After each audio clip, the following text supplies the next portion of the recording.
Hey, so I'm gonna make a video about my terminal tackle setup, just some of the basic things I use for Pacific salmon, Coho, and Chinook in the Northwest. I typically fish Oregon, the Columbia River in the ocean.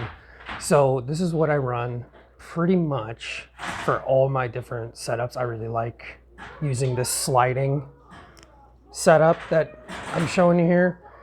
I know there's like a million ways to rig up, but this seems to work, and it's just something I've adapted from other people's videos and, all the other people out there and all the other information. This is just what I do, and if this helps you, that's great. I'm going to post links to a lot of this stuff in the description so you can check it out, see if you like it. And if you like what I'm showing you here, just hit the like button. Just trying to get started out, help people out, and I learned how to fish from basically YouTube and all the resources out there that just regular old people are doing, guides and everything else. And I just want to add to that and help anybody out who's trying to get started in it and thinks it's a great sport. It's a great family thing to get into. So, all right, I'm gonna go over this. So what I start with is I run one of these triangle beads, kind of these cone-shaped beads first. And that helps protect the tip of my rod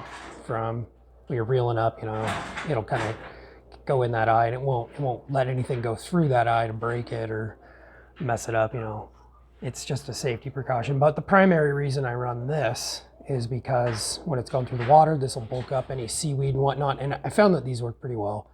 They're pretty cheap, and they'll help you clear off your seaweed, especially down in the estuary, the bays, and like sometimes right out of the ocean, like Garibaldi area. These will help a lot. And then I just run some regular beads. These kind of help protect knots. And they just add a little bit of space between the sliding. I use these sliders where I can hook a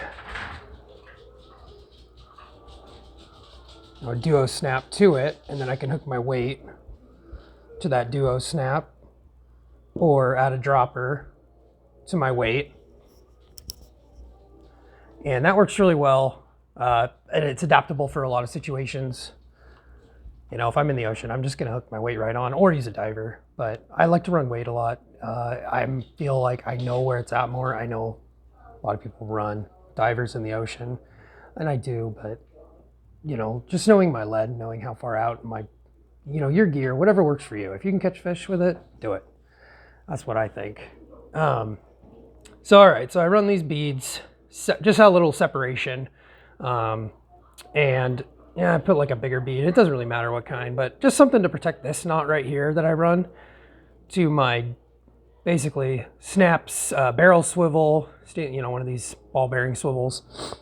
I always run these, everything that I rig, sturgeon, bottom fish, salmon. I just like having a something heavy duty to hook my bumper to or my flasher. And this is pretty heavy duty. You're not really going to break it.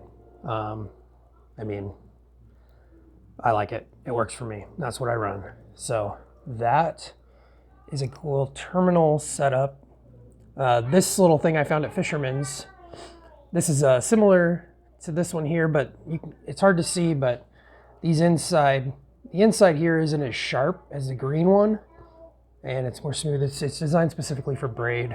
And I also run 50-pound braid on my line. This is some cheaper braid I got at Bimar. I usually run Power Pro, but I got these new reels, and so I wanted to run this cheaper braid. I just got them spooled up just for the heck of it to have it done, see if it works well. This is all a new rod setup by the G Loomis and the Okuma stainless steel low pros. So I haven't had these before, so I'm gonna be trying these out this year and see how that goes. Got this rod on sale on Black Friday for $200 from Fishfield. This is a E6X, and I'll zoom in so you can see that, if you can. I'm using my phone, so yeah, so it's the 1265, and it's a 10-6 heavy moderate, 10 to 40 pounds, 2 to 8 ounce weight, lure limit. Hey, you can run more obviously, but $200 on sale. This is actually the new model. They were selling the old models, and I got lucky, and I put in an order, and turns out, you know, I called because I wanted to see, hey, I wanted to know. I called them. I'm like, hey, when's my thing gonna ship? You know, it's been a few days. I didn't hear from them, and Ivan, the guy who runs Fish Field, told me, hey, actually, you put in your order a little late, so lucky you're gonna get the new model. So hey, that was cool. That was kind of like good karma. So I said, well, sweet, awesome. Haven't tried it yet.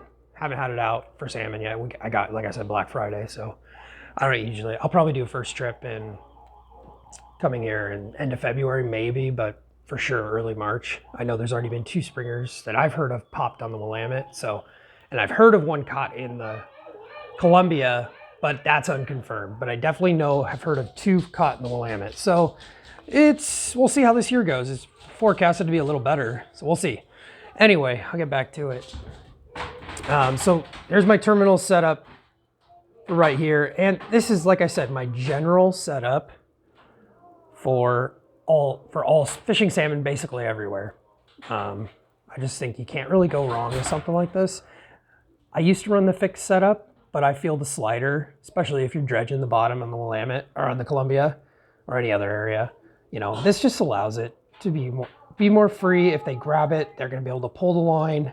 They're not going to feel that tension of that weight, especially, you know, we use pretty big weight. This is a 16 ounce.